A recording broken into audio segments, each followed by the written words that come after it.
Hi there. Dumsile Dlamini asked me to do a video so that you could also get a little bit of motivation, especially during this time. I'm taking this video from my home because I am in isolation, voluntary isolation, which means that I have elected to stay at home and to avoid catching the virus. So today I'm going to talk to you about your spirituality.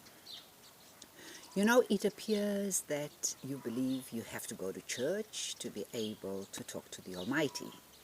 You don't have to do these things. The Almighty resides and dwells within you. The God within you, is greater than anything out there. So by you going out to church, all you are doing is you are grabbing energy from somebody for a short time. Whereas if you constantly teach yourself to go within, feel the God within you, feel the power within you. You don't have to go anywhere. You have it within you. It is something God-given, and the grace you get is for free. The Lord loves you whether you go to church or don't go to church. But my way of looking at it is you have to depend on you. During these times where we are on lockdown, where we have to be so careful about who we are in contact with because we don't know whether they are positive or not, and we've got to take care of us. It is better for us to learn something during this time.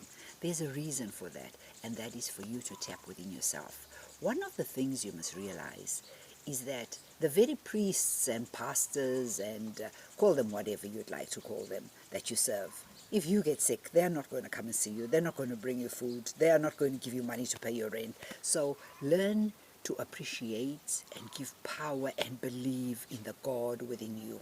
At any given time, you can tap into that God, and that God opens doors, creates miracles. But you have to learn to trust. You have to learn to trust yourself more. You have to learn to believe in yourself more. And you have to realize that you have unlimited power, unlimited potential, unlimited gifts. You know, what you see behind me is only part of all the blessings. And these blessings have been as a result of consistency, of working hard, not looking at it as work, of enjoying it, realizing that I can have a great time, whether I'm digging the hole for the swimming pool, whether I'm painting, whether I am cutting grass, whether I'm sweeping the yard. As I sweep, I dance. It does not bother me that the girl that rents one room across the road shouts when she sees me in my plastics, "Ooh, mlungu, uyajubichani, mina bengeke." Okay, honey, that is why you have to sell your body and be a slave to sex to get money to eat. I create the money for myself. As much as I want, the harder I work, the more money I make. So you learn to become that person that uses that energy to uplift yourself, to create the wonderful life that you desire.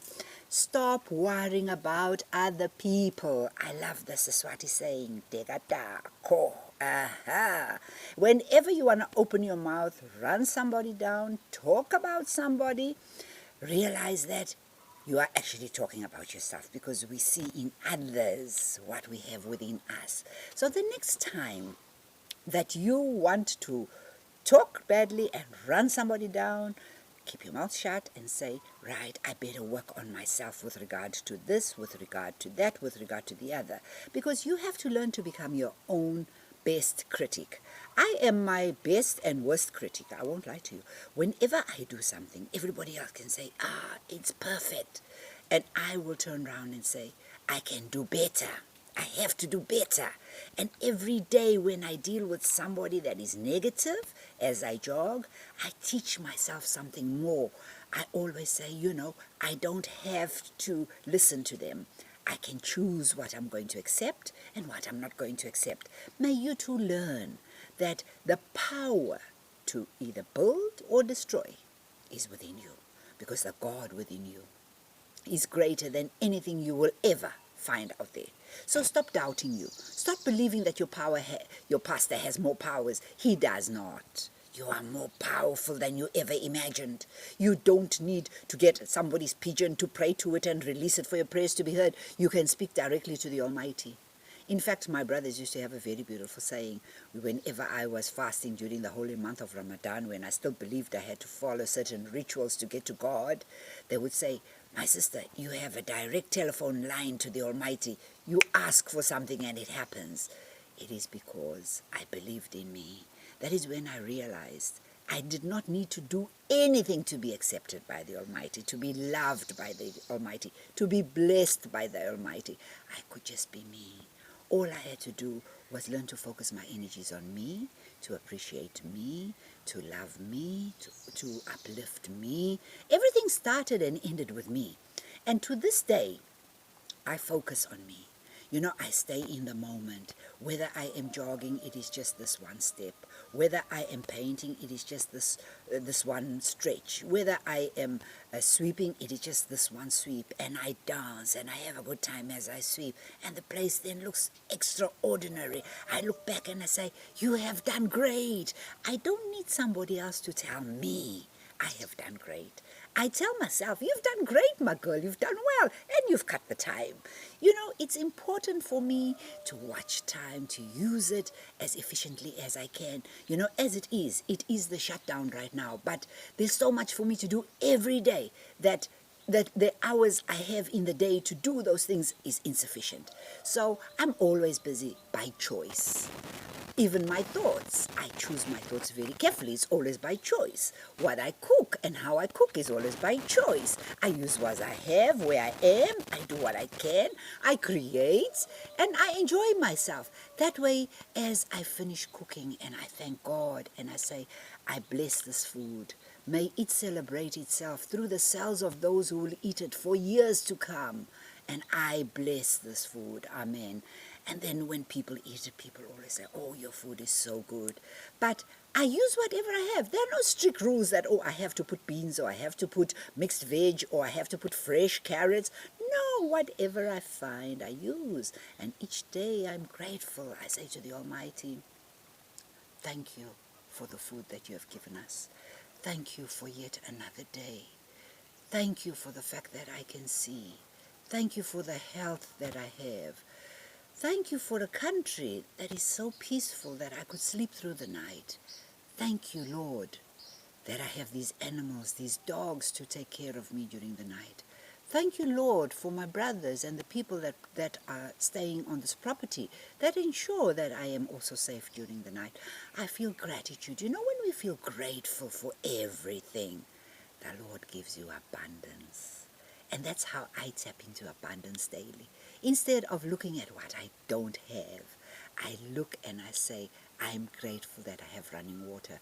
You should visit Nigeria or other places that travel as much as I have traveled through Africa, and you realize how blessed you are that you can open a tap and there is water. Right here in South Africa, there are open taps and there's no water. So you see how much you have to be grateful for. And don't take more than you need. Don't waste. If you don't need that water, make sure you shut that tap properly, because every drop makes a difference in the life of somebody. Stay mindful, stay conscious. I will try and stay in touch with you regularly, as often as I can. Today, of course, I dressed up for you. I don't normally dress up like this during the shutdown. I even put some lipstick, but that uplifted me and makes me feel better. I wish you all a beautiful day. I thank you so much for listening to me. I pray I can in some way uplift and help you along your path. I share because I care. I want you to get to where I am, at peace, feeling grateful, feeling abundance, enjoying life. God keep you safe. May you all remain safe, protected, and healthy always. I share because I care. Love always, kisses, hugs. My name is Inalda George Antonio.